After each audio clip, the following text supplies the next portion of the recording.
Dude, what happened? Tried so hard. What happened? Sorry, guys. Currently watching X Games. If you guys are on BMX, you guys are not watching X Games, shame on you. Hey, you mind if I give a shout out? Biggest shout out, Bryce Tryon. Bryce, if you're not one of the fans, super stoked to you. Known this kid since he was a little grom. Used to compete with Max. To watch him being able to be an X Game and placing so high, he's proof. Work hard, could do it. Bryce, I guess you're not the kid no more. You're the man. All right, Bryce. Good shout out. Okay, cool. So, well, and all the people in the X Game, all my guys. Okay, you guys did great, but I think he's one to stand out. So check this out, guys. Today, what I'm gonna talk about is BMX parts and their finishes. Now, right now, I just randomly just pulls all these stuff out. Nothing in particular. I want to talk to you about the different type of finishes. There is, if you guys know, paint, liquid paint, like spray paint, car paint, okay? There's powder coat, there's anodize, there's also chrome plating, there's hydro dip. Not sure if you guys are familiar with that. And we try to find something that was ED coated. What was ED coated again, Max? What's ED coated? Somebody chime in and tell me what's ED. Basically, ED coating is what you see old S&M frames when they used to be black. It wasn't paint, but it was coated where it was, in my opinion, it was a cheaper way to make a frame black. The advantage to it, I don't know what the advantage is. Somebody let me know. Somebody comment. So let me give you an example. For example, people come in, they go, hey, you know what? Deposition. Well, what? Electrodeposition. There it is, electrodeposition. Thank you, Max, a little late. You know, some people come in and go, hey, you know what? I want to get some chrome rims. I want to get these chrome rim laced up. Guys, this is not chrome. This is a silver anodize. Now, this is chrome. Look how shiny it is. Now, how you guys can tell if something is chrome or if it's anodized or polish. Look back here. You see how you can see some of the chrome's not coated around there? This is even. If it was chrome, it wouldn't be even like this. See all these? So that's why this is chrome. Even when it's polished, you won't see all this thing right. When it's polished, it's actually just like a raw gray. So this is how you can tell when something is chrome. This is chrome. This is silver. Anodized, guys. See how it's all even? It's the same thing as the silver. This here is powder coat. Now you guys might be wondering, why didn't they just anodize? Well, when you anodize, if you look at the finish, it's totally different. If they wanted to anodize this color, it might not come out to be this color. It actually might come out to be this color. Later, Andy. See you later, Andy, Smog City guys. 29er. Hey, he's the man. He's the man holding it down for all those big bike rides. Thank you, brother. He's the man. So, if they were going to anodize this, it's not going to have this thick, this solid color. It's going to have a little bit more depth, but it won't be like this. So that's why they powder coat it. It's not because it's cheap or anything.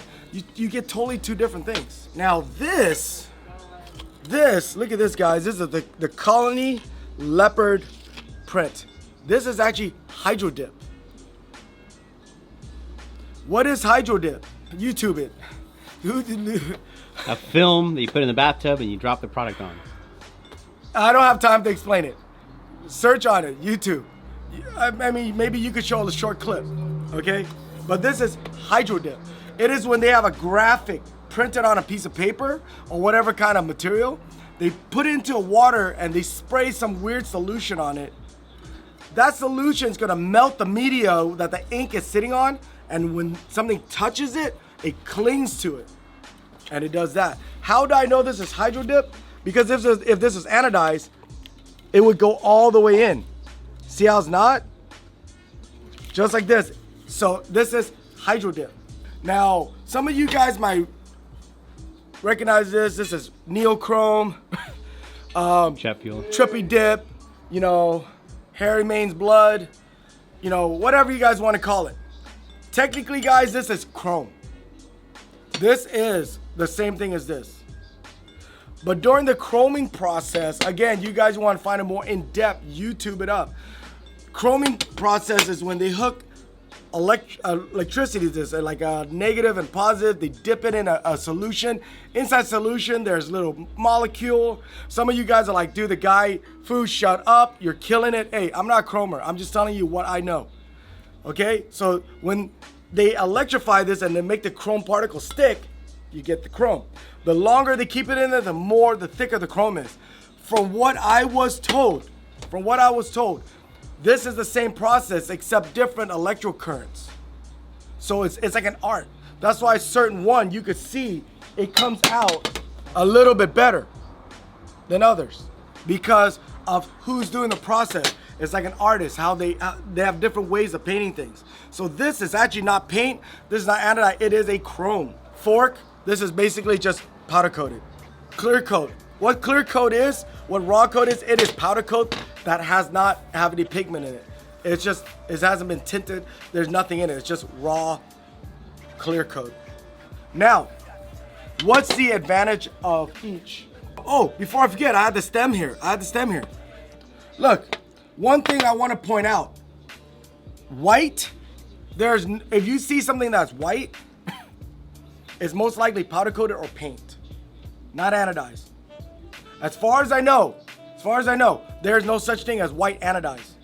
So when you guys see anything white rim, white stem, it is paint. Now, if you guys look at both of these are actually anodized. The reason why it's different is, yes, it's different shade. But this one right here, when they made this stem, they have that little, I don't know if you guys could see, but I'll feel it for you. Listen. Can you guys hear it? It's pitted. So most likely from my car knowledge, they shot ping this. Basically what shot pinging is I imagine if they put this into a sandblasting machine and they shot out little tiny BBs. The BBs compress the metal. So it actually makes the metal more dense. And it makes this little mark. Versus this one right here, they polished the aluminum, then they anodized it. So it gets it more shiny. Any of the product that you see that's anodized is usually polished and then they anodize it to get that shine. So both of these are anodized. This is powder coat. Now let's talk about the advantage and disadvantage. If you have a rim and you want the best stopping, the chrome is going to be the best because it is the hardest surface and the smoothest surface. So it's gonna stop the best. The worst stopping surface is raw aluminum. I don't have a raw aluminum rim on me because, I mean, where am I gonna get a raw aluminum one?